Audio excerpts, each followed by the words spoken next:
Okay, nice and straightforward build today. The very first thing I'm going to do is show you what we're making, because I made this pair of them about 4 or 5 years ago and they are super solid still. I've used these for timber framing on big oak beams, sheet materials, endless things. I've probably used them like I shouldn't for kind of scaffolding as a hop-up. You might be able to tell I've also used them for a lot of spray painting. Now I'm in the process of gearing up ready for the workshop timber frame. There's some pretty beefy timbers there, so we want to be able to work sort of waist high. It's much safer and easier to work off the ground, and these are a really good height to do that. All you need for the build is just some CLS normal stud work, 4x2 or 89mm, and some screws.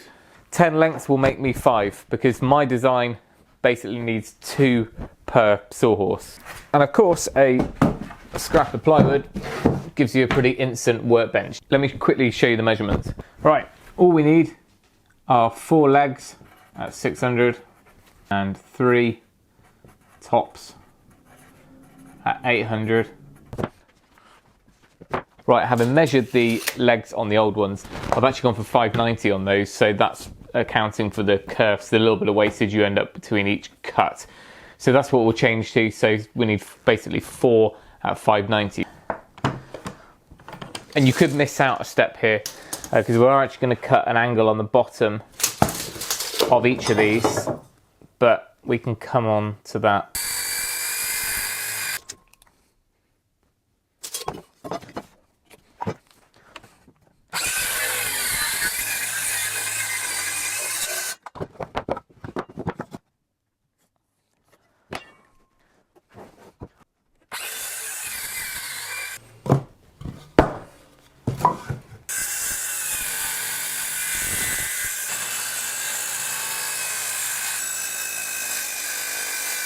Right, now we're on to the top section. So these are 800 long. I reckon you could probably make these at 600.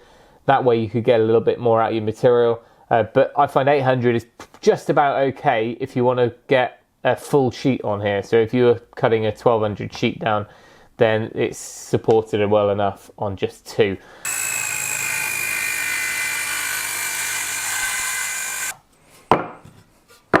You don't really need to do any more cutting than that. You could assemble these as they are.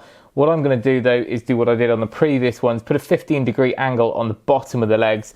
That just helps it sit a little bit flatter on the floor. But really, for rough sawhorses, you could just go ahead and leave them square on the end. The next thing to do is to take our 3 sections for the tops and make our I-beams.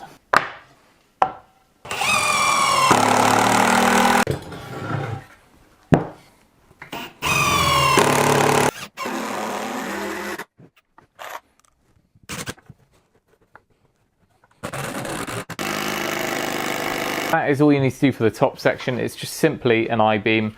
I don't even measure, just kind of roughly center it, eye it up, and that's all you need to do. The only thing you want to make sure is just send those screws probably 5 or more millimeters below the surface, because otherwise when you're cutting on here, if you're using a track saw or a circular saw, you don't want to catch those. I reckon I'm going to come up short on those screws, so I'm just going to switch to nailing for these top sections just to save on those.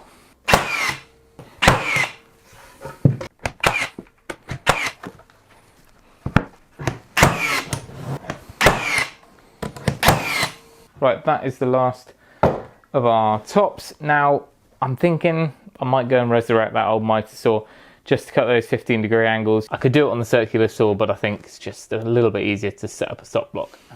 I won't lie to you. This has been sat out in the elements ever since it came down off the roof. It's definitely on its last legs.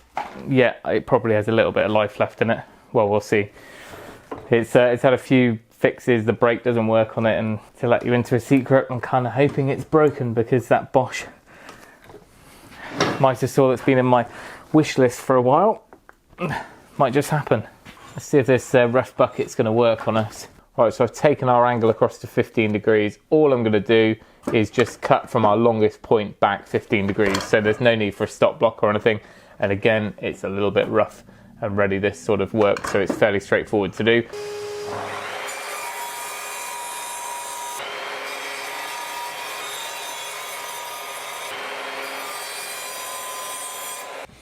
Right, I'm not going to go any further until we've done one test fit, just to make sure those angles are okay. Let's put one of these together.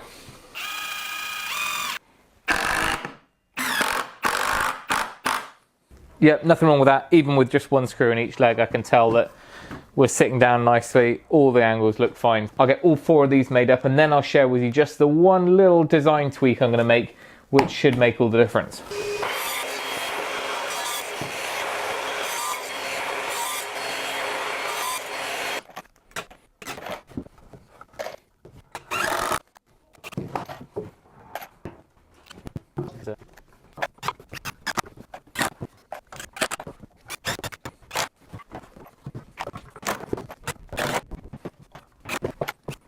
Okay, that is all of them put together with one fixing in each leg. So I'll get it down, make sure that I'm happy that all the legs are sitting nicely on the floor.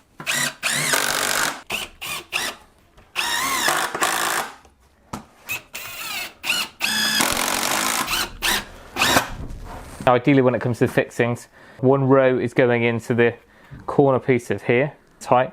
This one's holding it into the centre piece. That ensures that this is fully bearing on the middle of this piece. Don't want any gap between these two, and that then it's pulled in tight to keep the angles the same. Promised you a design change. It's not a radical one, but if I show you Mark 1 version 1, I had this part of the I-beam a little bit long. That just gave me a little bit of space for clamping. Never really used that, or I don't seem to remember any time I used that. So what I've done is sent the legs right to the end. All of these don't have a brace, a horizontal brace, and you think you might need it, but actually just the geometry of how this Sawhorse works, the weight that I've put on these in the past, hundreds of kilos of oak, and never had any problems. Those 4 screws, just the way it holds in is fine. As an experiment, I put this on a while back just to see how they would stack, but of course, because we've got this little overhang on the end of the leg here, this wouldn't clear that. Unless you have these flush, which is what I've done on those. If I wanted to, I could put horizontal bracing across here and they would still be able to stack. This one would still clear the one below.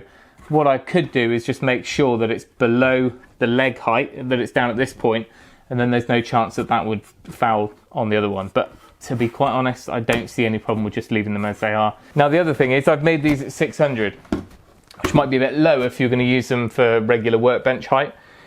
But of course, if you've got 2 pairs or more, then you can stack them and they're super solid that way.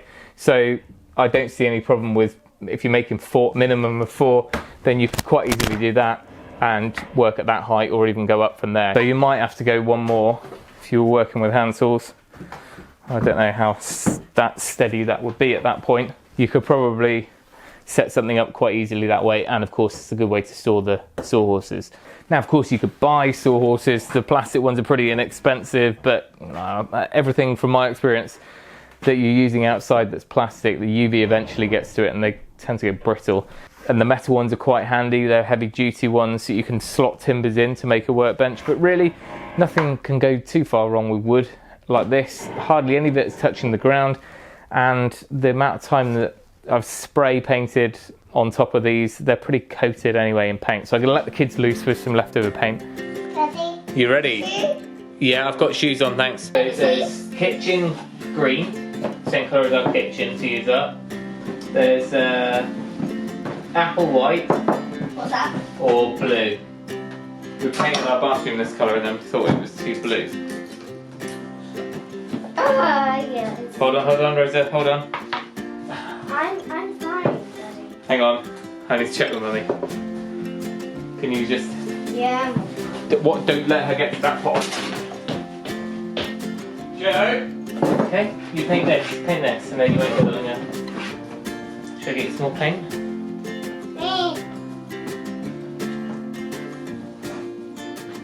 How's it going? It's very nice. Well, Oh, you don't need to paint those ones. Rosa, paint this one.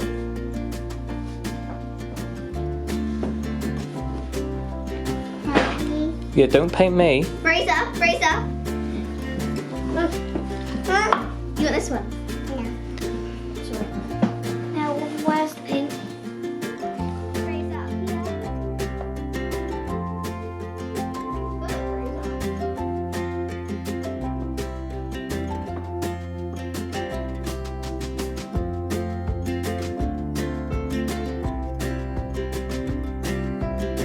less than an hour in the workshop, zero waste apart from a bit of sawdust and a handful of screws. And for £45 we've got ourselves 5 super solid sawhorses that are going to see us through the timber framing project and well beyond.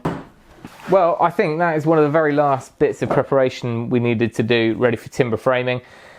These, along with sharpening some chisels and having a hearty bowl of Weetabix in the morning, and I'll be all set. Now, the framing project is, there's some pretty substantial timbers out there. Some of them are 12 by 5 and, you know, they're not small. And I'm working solo, so there's going to be quite a lot of juggling and, well, not juggling, Stonehenge style shuffling. We'll get this thing raised somehow. But that's it for today. Thank you for watching. Remember, if you can, do it yourself, and we'll see you next time.